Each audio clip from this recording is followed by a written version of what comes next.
seorang murid. Di dalam ayat ini, di dalam Yohanes 15 ayat 8 ini berbicara tentang saudara dan saya sebagai orang yang diubahkan Tuhan. Saudara harus punya mimpi. Amin. Saudara harus berimajinasi. Karena imajinasi itu mengalahkan ilmu pengetahuan. Imajinasi, hayalan kita itu lebih penting daripada ilmu pengetahuan. Baru mendengar ini? Kalau orang belajar ilmu pengetahuan, sesuatu yang sudah ada dipelajari. Contoh, kalau di tempat ini yang tidak pandai nyinso, belajar nyinso, ambil sinsonya walaupun dia geok gitu ya. Yang tidak pandai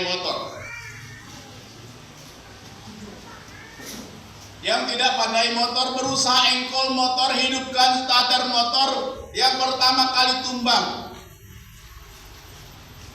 Terima kasih. Ya. Tetapi imajinasi kita perlu kita latih. Hayalan kita perlu kita latih. Hayalan yang dimaksud di sini artinya kita memikirkan hal-hal yang tidak ada, hal-hal yang belum pernah ada, hal-hal yang mustahil. Surga yakin tidak saudara bahwa surga itu ada? Apakah surga itu ada di dalam pandangan saudara? Saudara bisa lihat wujudnya. Saudara memikirkan surga itu begini. Surga itu imajinasi seperti imajinasi. Tetapi surga itu adalah ada. Tuhan tidak pernah lihat muka Tuhan. Oh, Tuhan itu ganteng. Tuhan itu mirip saya, gitu ya. Tuhan itu ada hidungnya, ada mulut, ada mata, telinga, dan lain sebagainya. Kita tidak melihat Tuhan nyata seperti tubuh kita. Tetapi imajinasi kita mengatakan bahwa Tuhan ada seperti saya. Itu sebabnya yang pertama saudara, karakter seseorang yang diubahkan, yang kita harus pahami bahwa ketika kita menjadi seorang murid, murid itu sendiri harus punya mimpi. Dia punya harapan, dia punya cita-cita. Amin. Amin. Saudara pernah bermimpi tidak pergi ke Taiwan? Punya imajinasi enggak? Ingin berangkat ke luar negeri? Mama Wil ada?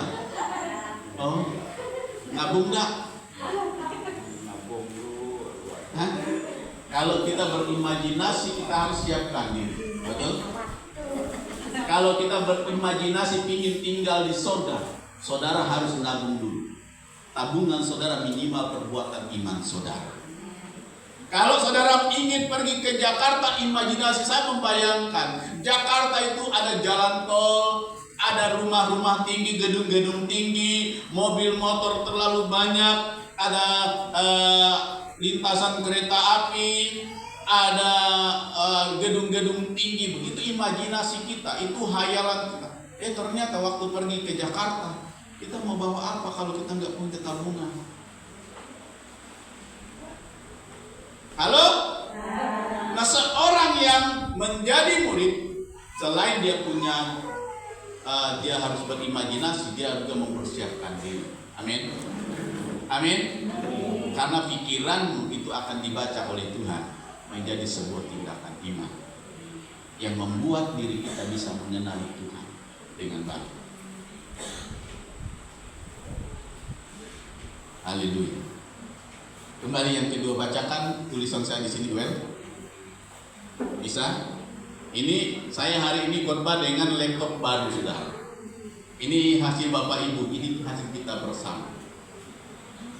Ini laptop baru yang saya dengan Sophia kemarin beli. Ini walaupun second tapi masih bagus. Ada bonnya, nanti kalau mau tanya harga tanya Sophia, karena Sophia yang pegang. Yang kedua, tapi yang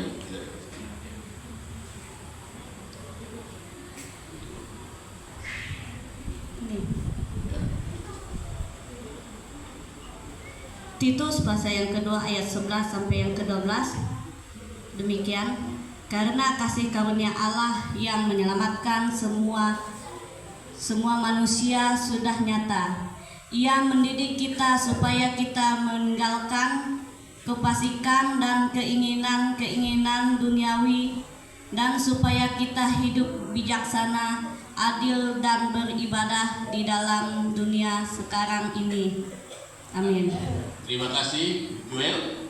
Yang kedua, seorang yang menjadi murid adalah karena kasih karunia Allah yang menyelamatkan semua manusia sudah nyata. Pengorbanan Yesus mati di kayu salib bukan hanya orang Kristen yang mengakuinya, tetapi banyak juga di dalam orang-orang yang bukan Kristen mengerti hal ini, bahwa Yesus adalah Tuhan kita yang menyelamatkan kita dengan cara Dia mengorbankan dirinya mati di kayu salib.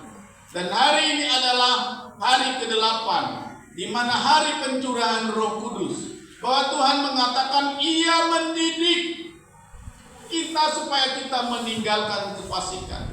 Tuhan mengatakan yang kedua, Tuhan mendidik kita. Seorang yang menjadi murid, kalau dia tidak dididik, dia tidak akan menjadi orang cerdas dan pintar. Seseorang yang menjadi murid, pendidiknya juga harus menuntun, harus memberikan